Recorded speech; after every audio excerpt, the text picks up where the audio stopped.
So today I want to talk to you about mind control, about trigger words, and about narcissistic abuse, even though this could be done by not only narcissists, it could be any sadistic type of a person. Usually in narcissistic families, abuse starts from day one, from when you were born.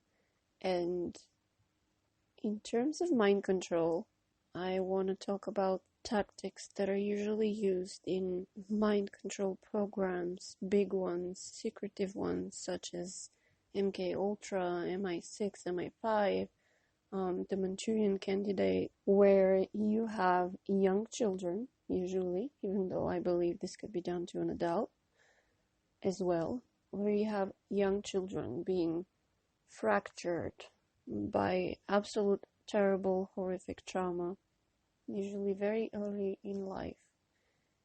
It can be done in the teen years as well, but in narcissistic families, this could be when you were born. This could be done in the day you were born. This could be done when you were just a couple of months old. It could be done when you were 5 years old. It really doesn't have an expiration date, but usually it happens when you are very young. And what happens in the consciousness of the child, I'm going to refer to the subject as a child right from now on, is a split. It's as if time stops for a fraction of their consciousness, and the rest of the consciousness continues on, but this fraction of the consciousness stays in that moment and could maybe relive it later in life in order to understand it, accept it, explore it, and move on from it once the person is adult enough, evolved enough, mature enough emotionally, psychologically, even physically.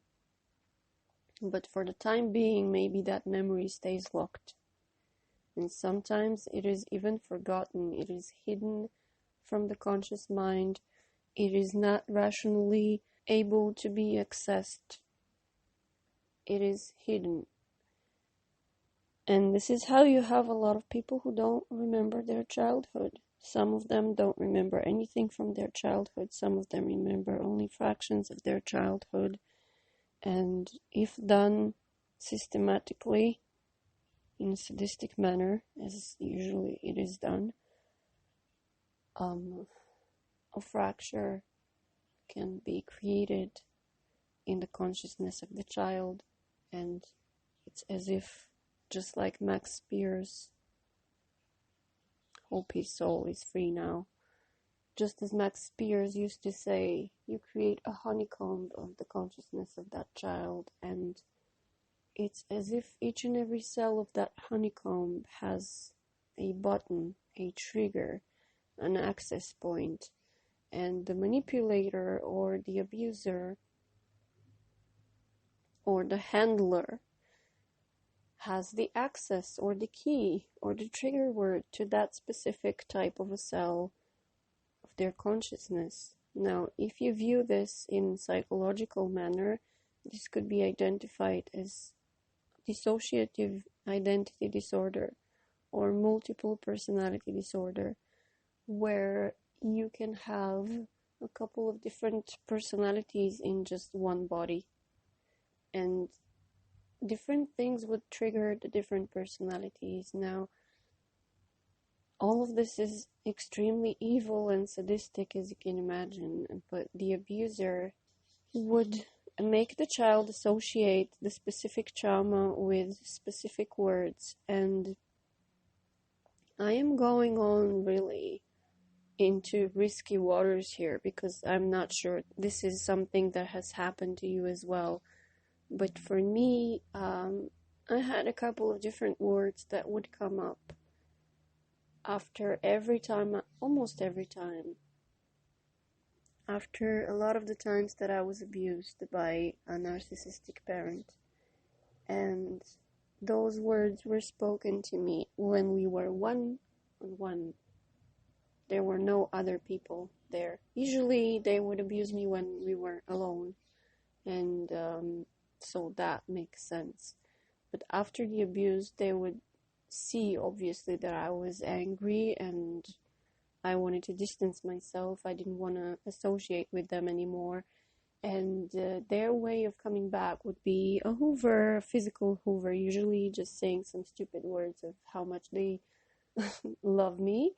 And then would come the trigger word. Now, I want to approach this together with you when you know that you're ready to approach this, because I don't know if this is really a trigger word for you. Not that anything crazy would happen, but this might trigger a memory for you that is really painful. It might trigger a personality change, even, a shift if you're not ready. So make sure, you're listening to this when you are, first of all, not near any narcissistic person. You're in a safe space and you're calm and you're ready for this. So after the abuse, they would call me an angel, their angel. They would tell me that it's only us in the world and I am their angel. And this would repeat itself throughout a lot of years. I'd say at least 6 years. And this would happen only one-on-one. And I know that there are more people out there who have heard that word or a variation of that word, of the meaning of the word from their narcissistic parent. After they would do this, obviously the child, we don't know better. We haven't seen anything different. All we know is how our parents treat us, and we don't know that there could be a different way of treating your child. So we accept it for what it is. We believe their words until we don't anymore. But usually that works in the child, and they would hover, they would call you that word, and then you would be inclined to come back and maybe even forgive them and give them another chance. Now, the other type of a word that would be triggering was meant to trigger the inverted meaning of angel, which I imagine you can imagine it could be anything from beast to devil to Satan to whatever. It's a weird thing to call your child, but that type of a word would usually come out when we weren't alone, when there were more people watching, being there in the presence. And a lot of times, this is hard for me to talk about it because I don't view myself as that type of an entity, but okay. A lot of times she would call me that thing in Bulgarian, in the mother language. And I wouldn't understand why she does that, because I'm not anything of the sorts, and I'm not an evil child. I'm just a child, I used to be super happy, energetic. I would laugh a lot. I would smile a lot. I was loving. I wasn't mean. And for her to call me that, it just felt like she was ridiculing me and laughing at me. She was laughing at me a lot. And she would say she's just happy for me, but she was laughing at me a lot, like throughout all my childhood. And this second type of a trigger word later in life came out to be triggering a reaction, not a response, a reaction from me, because the abuse would only go worse and worse with time. And at some point, I grew up to be a little bit stronger, a little bit taller, a little bit bigger, a little bit wiser, and I understood what she was doing, and so a reaction would start to surface. And then when the reaction would surface, and I obviously wouldn't be happy about the abuse she was inflicting on me, and at this point she was already abusing me in front of other people, but it would be psychological and emotional abuse. It wouldn't be the physical abuse that she would only do one-on-one. By this point, the association would be my reaction with that trigger word. And then, so even when I wasn't reacting, when I was super peaceful and happy and whatever, I was having a beautiful day, or I was coming back from school with super great marks and everything, she would just call me that word, and it would put me in that place instantly, emotionally. Now I'm able to understand that, but back then it was just vague and confusing. Only making this video to help you understand what happened to you as well, and also to maybe help you parent your kids better, to help you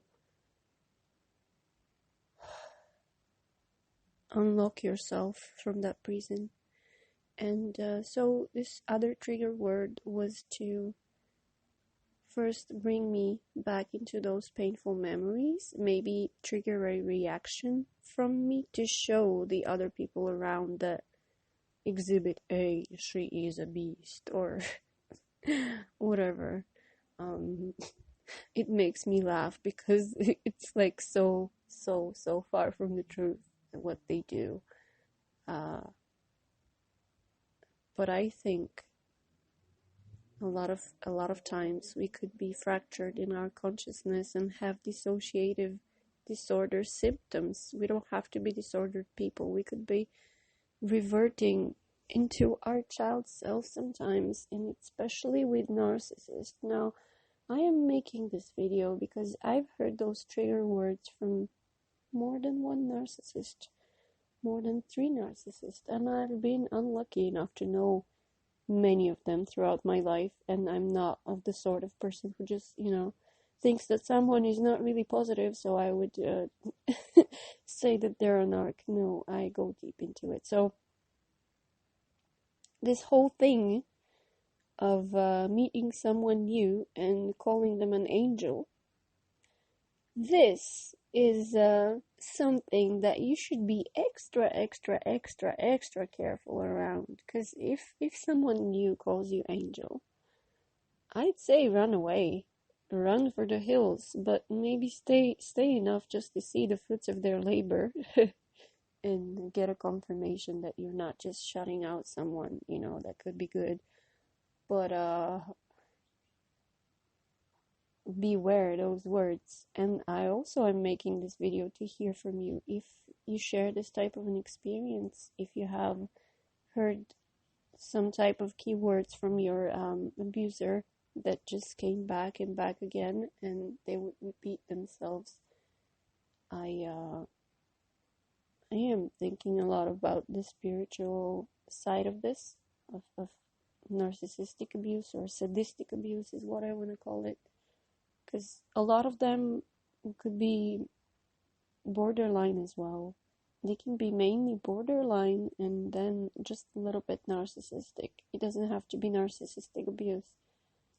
So I would especially like to hear from you guys who were brought up with these types of parents. If you had this type of an experience where they would call you something that will come back every time they were hoovering you after the abuse, and then just before the abuse or during the abuse, or just in a peaceful moment trying to get a reaction from you, they would call you something else. We are not making these videos to teach people how to abuse children. This is exactly the opposite. I'm making this to set ourselves free, to find the answers, to find the keys, and freaking escape our prisons. Also see our past for what it was, and unlock ourselves from those time gaps, unlock ourselves from those time stops. Because if you experience yourself in especially a romantic relationship with a toxic person, if you experience yourself as going back into that child voice, that child character that just wants to please the other person and is, a little bit codependent, even if your main personality And I think we all have a child self inside. You don't have to be a multiple personality type of person. Even if, you're a super adult and super evolved and you have improved and changed 180 degrees since you were a child, still sometimes you might hear yourself talk like a child with that person, and you're trying to please them and you're trying to make them see things your way and they won't see it, and that type of a toxic cycle that happens with toxic people. You might want to go back into your childhood and revisit those things, revisit those memories. There might be another key in there, another factor that you haven't considered. So in that context, I would love to hear from you if they ever called you anything like angel or anything like devil child, evil child, Satan, anything like that. And I think we should talk about the spiritual side of this type of an abuse more, because it's coming more and more to the surface, and I'm having proof about it time and time again. And even if you're not a religious person, you could be spiritual, and the connection between both worlds of the spiritual realms and sadistic abuse, I cannot deny this connection anymore. So I'll be talking about it a little bit more in the future. In the meanwhile, I'd love to hear from you, and please have a beautiful day. I'm wishing you a super good day, day, evening, morning, afternoon, wherever in the world you are. And I'm gonna see you next time. Stay safe. Bye bye.